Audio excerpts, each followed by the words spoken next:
شروع اللہ کا نام لے کر جو بڑا مہربان نہایت رحم والا ہے۔ یہ لوگ کس چیز کی نسبت ایک دوسرے سے پوچھتے ہیں؟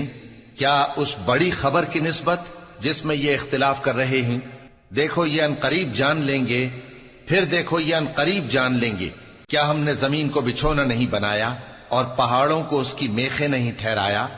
اور ہم نے تم کو جوڑا جوڑا پیدا کیا اور نیند کو تمہارے لیے موجب آرام بنایا اور رات کو پردہ مقرر کیا اور دن کو معاش کا وقت قرار دیا، اور تمہارے اوپر 7 مضبوط آسمان بنائے اور آفتاب کا روشن چراغ بنایا، اور نچڑتے بادلوں سے موسلا دھار میں برسایا تاکہ ہم اس سے اناج اور نباتات پیدا کریں اور گھنے گھنے باغ۔ بے شک فیصلے کا دن مقرر ہے، جس دن سور پھونکا جائے گا تو تم لوگ فوج در فوج موجود ہوگے، اور آسمان کھولا جائے گا تو اس میں دروازے ہو جائیں گے، اور پہاڑ چلائے جائیں گے تو وہ ریت ہو کر رہ جائیں گے۔ بے شک دوزخ گھات میں ہے، یعنی سرکشوں کے لیے کہ ان کا وہی ٹھکانہ ہے، اس میں وہ صدیوں پڑے رہیں گے۔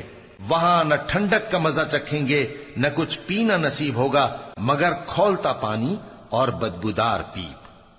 یہ بدلہ ہے ان کے اعمال کے موافق۔ یہ لوگ حساب آخرت کی امید ہی نہیں رکھتے تھے اور ہماری آیتوں کو مسلسل جھٹلاتے رہتے تھے، اور ہم نے ہر چیز کو لکھ کر محفوظ کر رکھا ہے۔ سو اب مزہ چکھو، ہم تم پر عذاب ہی بڑھاتے جائیں گے۔ بے شک پرہیزگاروں کے لیے کامیابی کا گھر ہے، یعنی باغ اور انگور اور ہم عمر بھرپور جوان عورتیں اور شراب کے چھلکتے ہوئے جام۔ وہاں وہ نہ بیہودہ بات سنیں گے نہ جھٹلانے کی باتیں۔ اے نبی صلی اللہ علیہ وآلہ وسلم، یہ تمہارے پروردگار کی طرف سے صلہ ہوگا جو حساب کے مطابق انعام ہوگا۔ وہ پروردگار کہ جو کچھ آسمانوں اور زمین میں اور جو ان دونوں کے درمیان ہے سب کا مالک ہے، بڑا مہربان ہے، کسی کو اس سے بات کرنے کا یارہ نہ ہوگا۔